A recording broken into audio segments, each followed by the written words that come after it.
जरा सोचिए, एक ऐसा गांव जहां सूरज ढलते ही सन्नाटा नहीं बल्कि खौफ पसर जाता है। दुकानें बंद हो जाती हैं, गलियां एकदम खाली और हवा में बस एक अनजाना डर। ये कहानी है खांडवा गांव की, जहां शाम के 7 बजने का मतलब सिर्फ वक्त का बदलना नहीं बल्कि एक ऐसे रहस्य की शुरुआत है जो किसी की भी रूह कंपा सकता है। और फिर ठीक 7 बजने से कुछ ही पल पहले पूरे गांव में ये ऐलान गूंजता है। ये कोई मामूली चेतावनी नहीं है, ये असल में जिंदगी और मौत का सवाल है। एक ऐसा नियम जिसे तोड़ने की हिम्मत आज तक किसी ने नहीं की। पर सवाल ये है, क्यों? तो चलिए इस अजीब और जानलेवा नियम को समझते हैं। होता ये है कि जैसे ही घड़ी में 7 बजते हैं ना, पूरा का पूरा खांडवा गांव एक किले जैसा बन जाता है। हर कोई अपने अपने घरों में इस उम्मीद में कैद हो जाता है कि वो अगली सुबह का सूरज देख पाएगा। कहानी का जो मेन कैरेक्टर है देव, उसके पिता राणा साहब उसे यह नियम बड़े सख्ती से समझाते हैं। वो कहते हैं, देव, सिर्फ दरवाजे बंद करना ही काफी नहीं है, पर्दे भी लगाने होंगे ताकि बाहर की कोई चीज तुम्हें ना देख सके और ना ही तुम उसे। और सबसे जरूरी नियम, चाहे कुछ भी हो जाए दरवाजा नहीं खुलेगा। और अगर किसी ने गलती से भी ये नियम तोड़ा तो गांव वालों के मुंह से ना बस एक ही बात निकलती है, कच्चा चबा जावेंगे वो बाशिंदे। अब ये बाशिंदे कौन है? बस यही वो खौफ है जो रात के अंधेरे में शिकार पर निकलता है। अब कहानी में असली ट्विस्ट तो तब आता है जब देव को अपने ही घर की खिड़की पर एक ऐसा चेहरा नजर आता है जिसे देखकर उसकी सांसें मानो थम सी जाती हैं। एक ऐसा चेहरा जिसके बारे में तो उसे यही बताया गया था कि वो अब इस दुनिया में है ही नहीं। तो देव के कन्फ्यूजन को ना ये स्लाइड एकदम साफ दिखाती है। एक तरफ बाहर खड़ी औरत जो बिल्कुल उसकी माँ जैसी दिख रही है, वो कह रही है, मैं जिंदा हूं बेटा। और दूसरी तरफ घर के अंदर उसके पिता की आवाज गूंज रही है, तुम्हारी माँ मर चुकी है। अब सोचिए, एक बेटा आखिर करे तो क्या करे, किसकी बात पर यकीन करे? देव का दिल तो कहता है कि दरवाजा खोल दे, लेकिन उसके पिता उसे जबरदस्ती खींचकर एक कमरे में बंद कर देते हैं। बाहर से उसकी माँ की आवाजें आ रही हैं, वो गुहार लगा रही है, लेकिन अंदर सिर्फ पिता की खामोश चेतावनी। सवाल अब भी वही है, अगर उसकी माँ सच में मर चुकी है तो फिर दरवाजे के उस पार कौन है?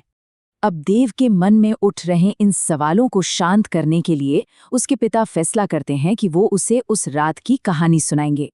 वो मनहूस रात, जिस रात उन्होंने अपनी पत्नी और देव ने अपनी माँ को हमेशा हमेशा के लिए खो दिया था।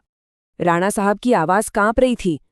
उन्होंने बताना शुरू किया कि कैसे उस दिन उन्हें गांव लौटने में देर हो गई थी, कैसे देव की माँ ने एक बच्चे के रोने की आवाज सुनी और वो मदद के लिए दौड़ पड़ी, और फिर कैसे उन बाशिंदों ने उन्हें घेर लिया जबकि वो खुद एक पुरानी बस में छिपकर बस अपनी जान बचाते रहे।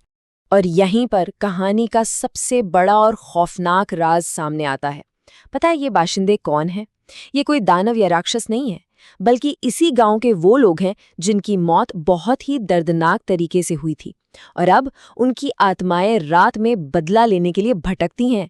इसका सीधा सा मतलब ये है कि कल रात दरवाजे पर जो थी वो देव की मां नहीं बल्कि उसकी आत्मा थी। अब ऐसा लग रहा था कि चलो सारे राज खुल गए हैं, सब कुछ साफ हो गया है, लेकिन तभी बब्बन नाम का एक दूसरा गांव वाला राणा साहब की कहानी में एक ऐसा पेंच ढूंढ निकालता है जो पूरी कहानी को ही पलट कर रख देता है। बब्बन का सवाल सीधा और एकदम लॉजिकल था।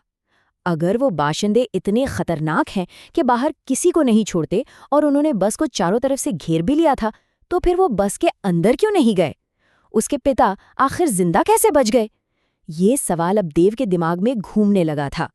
तो बस इसी सवाल का जवाब ढूंढने के लिए देव बब्बन के पीछे पीछे उसी पुरानी बस के पास जा पहुंचता है और बब्बन वादा करता है कि वो उसे सिर्फ बताएगा नहीं बल्कि अपनी आंखों से दिखाएगा कि उस रात बचने का असली राज आखिर था क्या।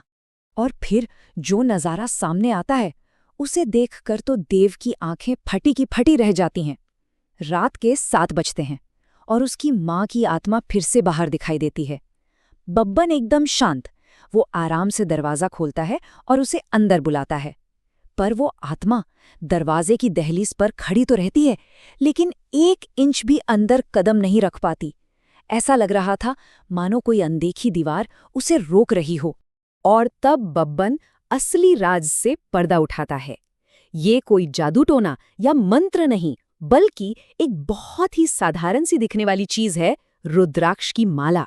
बब्बन बताता है कि उस रात के बाद वो खुद ये देखने के लिए बस के अंदर गया था कि भाई आखिर उसमें ऐसा क्या था जो राणा साहब बच गए, और उसे ड्राइवर की सीट पर ये माला लटकी हुई मिली। तो ये है खांडवा में जिंदा रहने का असली तरीका। सिर्फ दरवाजे बंद रखना नहीं, बल्कि दरवाजे पर रुद्राक्ष की माला टांगना। ये माला एक ऐसी लक्ष्मण रेखा बना देती है जिसे ये आत्माएं पार ही नहीं कर सकती। राणा साहब इसी वजह से बचे थे, और ये एक ऐसा रास्ता जो उन्होंने अपने बेटे तक से छिपा कर रखा। तो जिंदा रहने का राज तो मिल गया, लेकिन एक सवाल का जवाब मिलते ही एक और कहीं ज्यादा बड़ा सवाल खड़ा हो गया है। आखिर खांडवा गांव का अतीत इतना भयानक क्यों है? यहाँ ऐसा क्या हुआ था कि इसके अपने ही लोग ऐसी दर्दनाक आत्माओं में बदल गए? इस गांव की मिट्टी में और कितने राज दफन हैं?